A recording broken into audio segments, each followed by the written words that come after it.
Salut tout le monde, c'est Ferdinand et Louis et du coup là vous êtes 2 jours avant les concours pour ceux qui sont en prépa.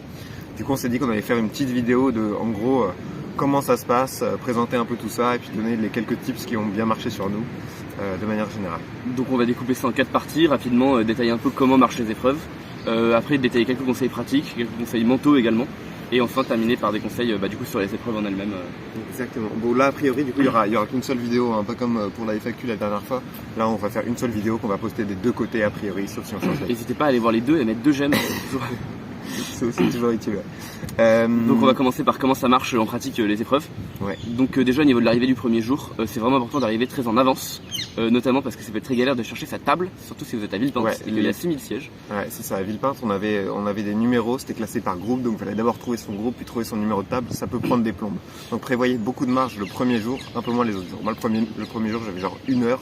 Et après je suis descendu plus à 20 minutes, une demi-heure de marche parce que j'étais un peu stressé, mais voilà. Moi j'étais du coup en province, c'est ça, dans le sud, et c'était moins compliqué parce que il y avait les centres d'examen qui étaient plus petits, mais pareil il y avait plusieurs salles donc ça pouvait être un peu galère. Ouais. Et c'est vraiment d'arriver 20-30 minutes en avance de manière générale tous les jours, sauf le premier où du coup arriver un peu plus en avance. Notamment parce que faut le premier de chaque semaine, parce que chaque semaine il y a des galères. Chaque semaine les étapes peuvent changer. Et notamment parce que faut pré-remplir ses copies avant chaque épreuve. Ouais. Et il y a plein d'informations à mettre, ça peut être long. Et comme c'est du temps que vous pouvez prendre avant les épreuves, pour pas les prendre pendant les épreuves, ça peut être l'occasion de gratter un peu de temps. Ouais. Et puis sur la numérotation des copies, il y a 15 000 trucs à mettre dans l'entête à chaque fois. Donc vérifiez bien 15 fois. Moi je me suis fait un gros coup de flip à XENS l'année dernière.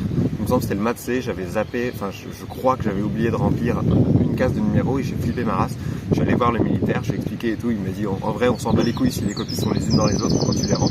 Mais vraiment faites gaffe aux numéros parce que ça peut vous plomber ça peut vous niquer une copie quoi et ça fait vraiment. Et du coup en parlant de numéros justement, en parlant de militaire justement, donc tu l'as mentionné, vous serez surveillé en fait par différents adultes, différents intervenants. Donc ça c'est pour la semaine XENS, ce sera des militaires. Voilà. Et pour XENS en particulier ce sera des militaires, parce que du coup c'est des trucs d'État, des trucs d'armée, etc. Alix, j'ai trouvé que c'était hyper strict, hyper carré. Donc quand c'est commencé, ça commence, quand ça s'arrête, faut vraiment s'arrêter. Ouais. Si vous essayez de gratter un peu, vous faites détruire. Pour les autres concours, je trouve que c'était moins le cas. Je sais pas si c'était parce que j'étais en province ou si parce que c'était juste moins le cas. Moi aussi c'était plus relax les mines.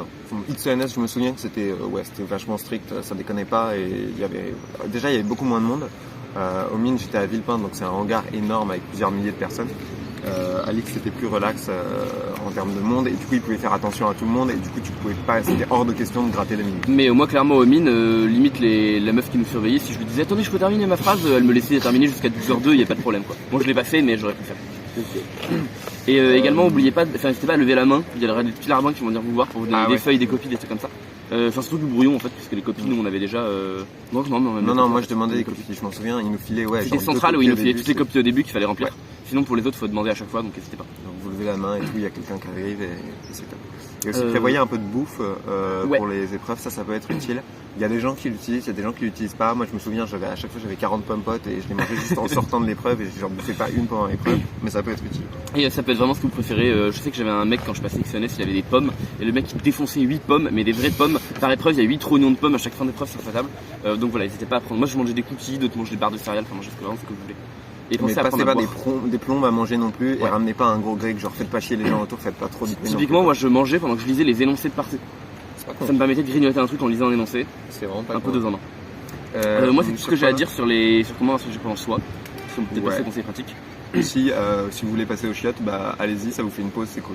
Ouais, mais ça on y reviendra juste après je pense. De manière générale sur les conseils pratiques, du coup n'hésitez pas à prévoir, donc comme on l'a dit, des marges pour arriver en avance, que ce soit l'après-midi ou le matin. N'hésitez pas à bien manger la veille et le midi. Alors c'est bête, mais la nutrition c'est vraiment important. Ça peut vraiment changer. Le midi c'est très possible que vous n'ayez pas du tout envie de manger. C'est pour ça que c'est bien de prévoir la veille soit un sandwich, soit un truc qui vous fait plaisir, que vous allez être content de manger, que vous savez que vous allez avoir envie de manger. Et si c'est pas un truc trop fat non plus, genre s'enfiler un kebab. Voilà. Mais n'hésitez pas à la limite à faire un petit resto ou un truc à midi, un truc que vous ayez envie de manger vraiment, parce que sinon vous allez rien pouvoir avaler, ça va être l'enfer. Perso du coup j'étais à Montpellier pour XENS et Centrale et je me faisais des petits restos, genre des petits fish and chips dans Montpellier, c'était exceptionnel. Donc vraiment n'hésitez pas, c'était vraiment nickel. Et ouais, la bouffe c'est vraiment le truc hyper important sur lequel vous risquez grave d'avoir du mal. Moi je me souviens, j'avais vraiment du mal à manger pendant la semaine d'épreuve. Fallait vraiment que je me force et tout. Du coup je me suis forcé parce que si tu manges pas, t'es vraiment dans la merde pour le coup. Et en fait vous vous en rendez pas compte, mais ça va vraiment affaiblir vos performances sans que vous vous rendiez compte en fait. Et deuxième truc qui peut vraiment affaiblir vos performances sans que vous vous en rendiez compte, c'est le sommeil. Donc voilà, c'est bête, mais pareil, dormez beaucoup. Que ce soit la veille de la première épreuve, que ce soit le soir pendant les épreuves. N'hésitez pas vraiment à vous coucher tôt. Et n'hésitez pas vraiment à choisir des horaires de coucher délirantes par rapport à l'habitude. Genre vous pouvez vous coucher à 21h, c'est perso je faisais 21h. Voilà. De toute façon je me levais vers 6h et quelques. Oui, donc je faisais 21h, ça me faisait 9h de sommeil, tu vois, c'était pas déconnant quoi. Faut vraiment dormir, ça va changer de ouf vos perfs parce que de toute façon maintenant vous pouvez plus faire grand chose au niveau du taf. Là, ce qui compte, ça va être d'arriver giga en forme le jour de l'épreuve. Et pour ça, faut préparer son corps. Et ça veut dire dormir, manger. Et donc, n'hésitez pas à limiter les distractions. Donc, typiquement, n'hésitez pas à poser votre téléphone dès 21h pour essayer de vous endormir. Et n'hésitez pas à faire d'autres trucs. Moi, j'avais des potes qui étaient dans des hôtels à Villepinte. Et les gars, ils allaient dans la piscine à 23h. Allez pas trop tard à la piscine non plus. Hein. Ça, faut pas déconner, parce qu'il faut dormir, faut se reposer, Donc, faut se détendre et tout. Donc, petit baby-foot, ok. Après, voilà, les mecs qui font du baby-foot jusqu'à minuit. C'est dangereux. Donc voilà, n'hésitez pas à vraiment essayer de limiter ce genre de choses. Donc détendez-vous vraiment, mais couchez-vous tôt. Et détendez-vous aussi ce week-end. Enfin là, les quelques jours qui restent, c'est pas forcément la peine de passer des plombes sur ce concours non plus pour arriver crevé lundi. Donc posez-vous un peu sur les quelques heures qui vous restent. Et notamment du coup le week-end aussi, profitez-en pour vous détendre, profitez-en pour vous reposer et travaillez pas spécialement. Enfin en vrai, moi j'ai revu des mini-points avant XONS. Mais parce que des trucs que j'avais raté aux mines, nous on avait les mines avant XONS, j'avais raté quelques trucs aux mines. Le truc que je revoyais, c'était le français, essentiellement, parce que le français, t'as les citations, faut les connaître par cœur, et une fois que t'as ça, en gros, ça va, j'exagère, mais c'est hyper utile d'avoir ces citations, et si t'as tes citations, tu claques normalement pas une note dégueulasse. Mais limite ça, français-anglais, vous pouvez même chuter légèrement le soir. Enfin personnellement je déconseille vraiment de toucher à tout ce qui est cours de sciences en fait en semaine. Le week-end à la limite très légèrement mais vraiment pas beaucoup. Par contre français-anglais, n'hésitez pas à bachoter un peu parce que vous pouvez apprendre des mots de vocabulaire, les oublier 2 jours plus tard, mais du coup le jour J vous les avez. Moi j'ai tryhard les citations la veille et mémoire à court terme, ça m'a suffi et je les ai oubliées 2 jours après. Voilà. Donc, vraiment, moi j'ai fait la même, mais j'ai fait la même avec l'anglais aussi, donc n'hésitez pas à faire ça. Et après peut-être au niveau des conseils toujours pratiques un peu débiles, vérifiez 5 minutes avant la fin de l'épreuve que vous avez bien rempli toutes vos copies, sinon vous vous retrouvez dans le même cas de Ferdinand. Et pour prendre des pauses, du coup je sais que ça c'est un peu, c'est assez différent en fait vis-à-vis des gens. Donc notre pote Ethan par exemple m'a dit qu'il s'était jamais levé de sa chaise de toutes les épreuves. Mais moi pareil, hein, j'ai pris 2 pauses, j'ai pris une pause aux mines à la fin de l'anglais. Il me restait un petit peu de temps à la fin d'une épreuve d'anglais, je suis allé pisser, mettre de l'eau sur le visage et tout, c'est tout. Et à l'inverse, moi je sais que toutes les 50 minutes j'allais aux toilettes, dès que je pouvais, j'allais aux toilettes juste me passer de l'eau sur le visage parce que j'ai pas envie de pisser toutes les 50 minutes. Et notamment dès que je bloquais sur une question, ce que je faisais c'est que j'allais directement donc ma toilette me passer un peu d'eau sur le visage, je grignotais un truc et je me remettais dans l'épreuve. Et à peu près une fois sur 2 ça me permettait de me débloquer. Parce qu'en fait c'est des trucs qui étaient accessibles mais juste là je surchauffais un peu donc fallait que je me détende. Donc c'était vraiment pas, ça peut être rentable. On en est là. Donc on a globalement terminé sur des conseils un peu pratiques. Ouais. Et on arrive aux conseils mentaux. Alors les conseils mentaux. Si tu veux commencer. Oui, quand tu sors des épreuves, tu vas pas commencer à parler aux gens de l'épreuve et à refaire l'épreuve avec les autres ou même tout seul. Faut juste, une fois que t'as fini une épreuve, ça dégage, on passe complètement à autre chose. Il faut pas se la refaire dans la tête parce que déjà ça sert à rien parce que tu vas pas pouvoir envoyer des corrections à ta copie comme ça. Et à moins que tu sois déjà en train de réviser pour l'année prochaine ou quoi, ça sert vraiment à rien. Ouais, mais même si tu veux 5,5, tu auras d'autres temps pour réviser que. Voilà. C'est vraiment pas du tout le moment de faire ça. Et surtout là où je trouve ça terrible, c'est que imaginez que vous ayez réussi l'épreuve, donc c'est trop bien, parce qu'en fait ça a juste des chances de vous déconcentrer sur l'épreuve d'après en vous disant c'est bon, je suis large, j'ai réussi. Et à l'inverse, si vous avez raté, ça a aussi des chances de vous déconcentrer parce que vous allez vous dire oh là je suis nul, je vais tout réussir, je vais tout rater. Et je vais tout réussir.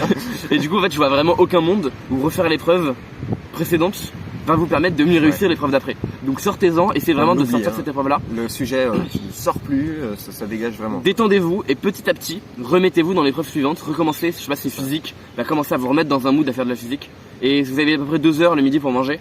Il faut profiter pour sortir de l'épreuve, se détendre, re-rentrer dans la prochaine. Et ne pas aller manger avec des gens qui vont vous parler de l'épreuve. Le top du top, ça peut être de manger avec quelqu'un qui ne passe pas les concours. S'il y en a dans le coin, passe des votes filières, passe un autre concours. Si ou à la limite c'est un peu méchant, mais parler des gens qui sont moins bons que vous. Si vraiment vous devez manger avec des gens PC, c'est un peu dégueulasse. Mais moi comme j'étais bon, j'étais quelqu'un qui était un peu moins bon que moi. Et quand ça parlait d'épreuves, en soi je me sentais plus rassuré de me dire moi j'ai trouvé un truc quand le mec avait pas trouvé. Mais en soi, oui c'est vraiment un truc dégueulasse. Du coup, le mieux c'est vraiment de manger avec des gens qui ne passent pas les concours. Le mieux c'est vraiment si vous avez vos parents qui sont dans le coin, déjà ça c'est parfait. Et surtout, et du coup on en profite aussi, ne mangez pas seul le midi. Et ne mangez pas seul le soir. Et même le soir, si vous pouvez, moi j'étais chez mes parents donc c'était très bien. Si vous êtes en hôtel, restez avec des potes. Essayez de pas vous isoler parce que c'est le meilleur moyen de repenser aux épreuves parce que vous pouvez pas penser à autre chose et de se mettre à déprimer derrière.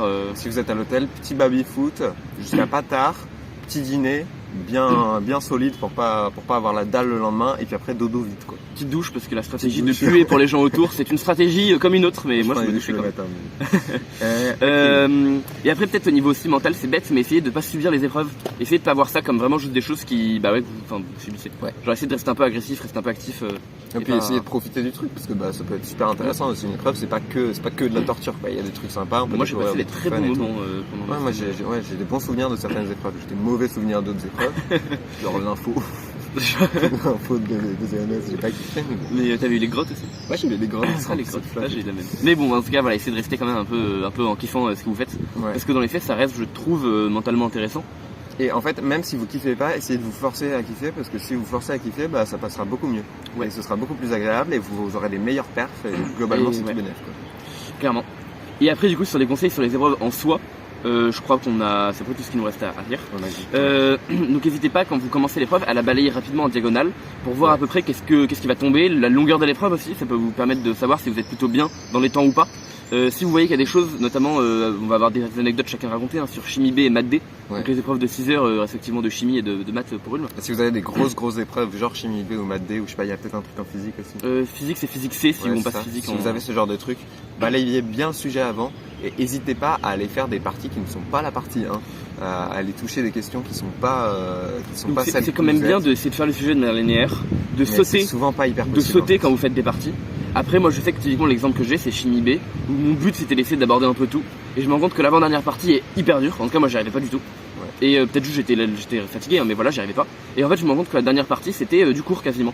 Et c'était cool de pouvoir me dire ok, en 10 minutes je pense que je peux terminer les 5-6 dernières questions. Et du coup à 10 minutes de la fin j'ai laissé un gros blanc au cas où j'avais le temps de revenir un peu.